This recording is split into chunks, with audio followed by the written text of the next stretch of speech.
ആശാ വർക്കേഴ്സിന്റെ രാപ്പകൽ സമരം ഇന്ന് 50-ാം ദിവസത്തിലേക്ക് കടന്നു. സെക്രട്ടേറിയറ്റിന് മുന്നിൽ ഇന്ന് മുടി മുറിച്ച് ആശാ വർക്കേഴ്സിന്റെ പ്രതിഷേധമാണ്. ആവശ്യങ്ങൾ ചർച്ച ചെയ്യുകയോ അംഗീകരിക്കുകയോ ചെയ്യാതെ സർക്കാർ മുന്നോട്ട് പോകുമ്പോൾ സമരം കൂടുതൽ കടുപ്പിക്കാനാണ് ആശാ വർക്കേഴ്സിന്റെ തീരുമാനം. അജീഷ് ജയകുമാർ തിരുവനന്തപുരത്തുനിന്ന് ചേരുന്നു വിവരങ്ങളുമായി. അജീഷ്, ഈ മുടി മുറിച്ച് അസാധാരണ പ്രതിഷേധത്തിന് ആശാ വർക്കേഴ്സ് ഇന്ന് സെക്രട്ടേറിയറ്റിന് മുന്നിൽ തയ്യാറെടുക്കുകയാണ്.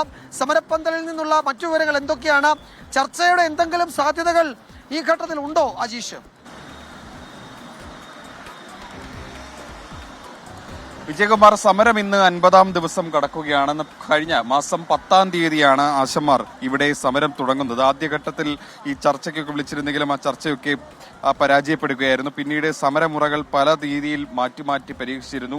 സെക്രട്ടേറിയറ്റ് ഉപരോധം അടക്കമുള്ള സമരമുറകൾ ആശമാർ പരീക്ഷിച്ചിരുന്നു. പക്ഷേ ആ ഘട്ടത്തിലൊന്നും സർക്കാർ ചർച്ചയ്ക്ക് വിളിക്കുകയോ ഇവരുടെ ആവശ്യങ്ങൾ അംഗീകരിക്കുകയോ ഒന്നും തന്നെ ചെയ്തിരുന്നില്ല. പിന്നീടാണ് രാഷ്ട്രീയ നേതാക്കൾ ഇവർക്ക് പിന്തുണയുമായി എത്തിയിരുന്നു. കോൺഗ്രസ് നേതാക്കളും BJP നേതാക്കൾ അടക്കമുള്ളവർ ഇവർക്ക് പിന്തുണയുമായി എത്തിയിരുന്നു. പാർലമെന്റിലടക്കം ഈ വിഷയം ഉന്നയിച്ചെങ്കിലും കേന്ദ്ര സർക്കാരോ സംസ്ഥാന സർക്കാരോ ഇവർക്ക് അനുകൂലമായിട്ടുള്ള ഇവർ ഉന്നയിച്ചിട്ടുള്ള പ്രധാനപ്പെട്ട ആവശ്യങ്ങൾ ഓണറേറിയം 21,000 രൂപയായി വർദ്ധിപ്പിക്കുക, വിരമിക്കൽ ആനുകൂല്യം 5 ലക്ഷം രൂപ നൽകുക തുടങ്ങിയ ആവശ്യങ്ങളൊന്നും തന്നെ അംഗീകരിക്കാൻ തയ്യാറായില്ല.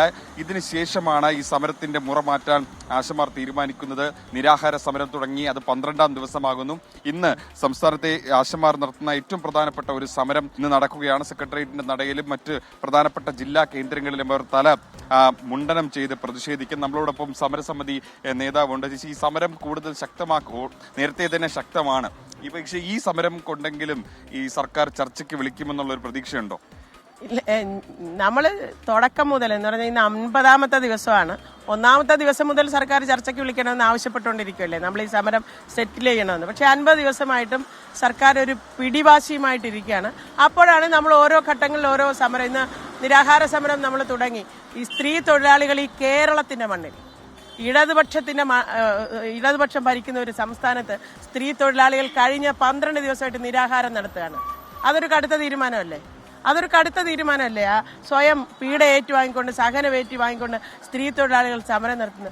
ഈ സർക്കാരിന് ഈസി ആയിട്ട് പരിഹരിക്കാൻ കഴിയുന്ന ഒരു ഡിമാൻഡ് ഉയർത്തിക്കൊണ്ട് സമരം നടത്തുമ്പോൾ സമരസമിതിയെ വിളിച്ച് സമരം സെറ്റിൽ ചെയ്യുക എന്നുള്ളതിനപ്പുറത്തേക്ക് എന്തൊക്കെയോ രാഷ്ട്രീയ താല്പര്യം വെച്ചുകൊണ്ട് ഈ സമരത്തെ അവഗണിക്കാൻ ശ്രമിക്കുന്നതിന്റെ ഫലമായിട്ടാണ് ഈ സമരം 50-ാമത്തെ ദിവസം വരെ എത്തുകയും ഇന്ന് 50-ാമത്തെ ദിവസത്തിൽ ഞങ്ങൾ മുടി മുറിക്കേണ്ടുന്ന ഒരു കടുത്ത തീരുമാനത്തിലേക്ക് എത്തേണ്ടി വന്നത്. എന്തായാലും ഇതിനപ്പുറത്തുള്ള ചില തീരുമാനങ്ങൾ എടുക്കേണ്ടി വന്നാലും ആ തീരുമാനങ്ങൾ എടുത്ത് ഈ സമരവുമായിട്ട് ഞങ്ങൾ മുന്നോട്ട് പോകും. ഈ ഡിമാൻഡ് ഞങ്ങൾക്ക് നേടിയെടുത്തേ പറ്റത്തുള്ളൂ. ഈ പണിയെടുക്കുന്നവന് 232 രൂപയ്ക്ക് ജീവിക്കാൻ കഴിയില്ല. അത് ഞങ്ങൾ ബോധ്യപ്പെടുത്തിയ കാര്യമാണ്. പിന്നെ ഇവർ പറയുന്നത്, ഇന്നും അവർ പറഞ്ഞിരിക്കുന്നത് ഇതിനകത്ത് സർക്കാരിനെ അട്ടിമറിക്കാനാണെന്ന്. ഇവർ തന്നെ ആക്ഷേപിക്കാണ് നമ്മൾ ഈർക്കൽ സംഘടനയാണ്, ഇതിനകത്ത് ഇത്ര ആളെ ഉള്ളൂ അത്ര ആളെ ഉള്ളൂ, എല്ലാ ദിവസവും കണക്കെടുത്തോണ്ടിരിക്കുകയാണ് ഇവിടുത്തെ മുഖ്യമന്ത്രി അടക്കമുള്ള ആളുകൾ. പിന്നെ എങ്ങനെ അട്ടിമറിക്കപ്പെടാനാണ്? അപ്പൊ നമ്മൾ എന്നാ അട്ടിമറിക്കാൻ പറ്റുന്ന ഒരു സ്ട്രെങ്തേ ഉള്ളോ?